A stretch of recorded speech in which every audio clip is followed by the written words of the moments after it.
اور میں سن رہا سا راتی بھی دوستہ نے کلپ بھیجیا کہ انہاں کیا جی کوئی درمیانی راہ کڈاں گے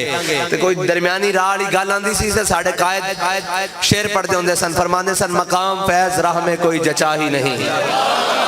مقام فیض راہ میں کوئی جچا ہی نہیں، جو کوئے یار سے نکلے تو سوئے دار چلے۔ بس اتنی ساڑی گل ہے، جدو حضور دی ناموس اور ختم نبوت دا مسئلہ بڑھے تو پھر اس کوئے یار سدھا فیض آباد جاندہ، او عمرہ کرن نہیں ناس جاندے۔ جدو اسلام نو لوڑ پہ جاوے تو حضرت عبداللہ ابن ام مکتوم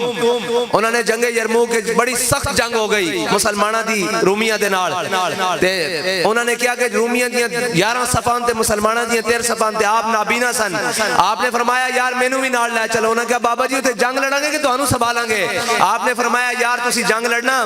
جے کوئی مشکل وقت بن گیا تو تسی اگے پیچھے ہو جاؤ گے۔ عبداللہ ابن ام مکتوم نو جھنڈا پکڑا دینا، میری آنکھاں کوئی نہیں، میں تا نسن جو گا بھی کوئی نہیں، میں جھنڈا لے کے توڑا ہوتے میدان وچ کھڑا رہاں گا تے اسی انہاں دے وارثاں، ہاں اسی انہاں دے وارثاں جنہاں دی آنکھاں نہ وی ہون او حضور دی ناموس واسطے اسلام واسطے جنگ یرموک وچ پہنچ جاندے تے پھر آسمان نے وہ منظر دیکھیا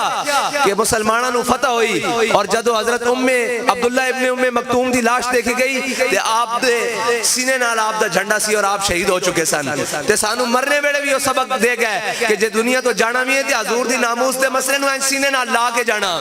اے نہیں آکھنا کہ میں لکھ کے دے دیا گا تھانے ساڑھا کوئی تعلق نہیں، آکھے آکھاں کوئی نہیں ہے، سینے نال جھنڈا لا کے جا رہے ہیں دنیا تو۔ اس واسطے ساڑھے قائد نے کیسی کہ مقام فیض راہ میں کوئی جچا ہی نہیں، جو کوئے یار سے نکلے تو سوئے دار چلے۔ بس مدینہ پاک تو نکل کے یرموک چلے گئے، ہاں جدو اسلام نو لوڑ پاوے تے بھاج کے ادھر نہیں جائیدہ بلکہ جتھے کربلا لگی ہوئے اتھے جائیدہ، پھر 72 نال لے کے جائیدہ۔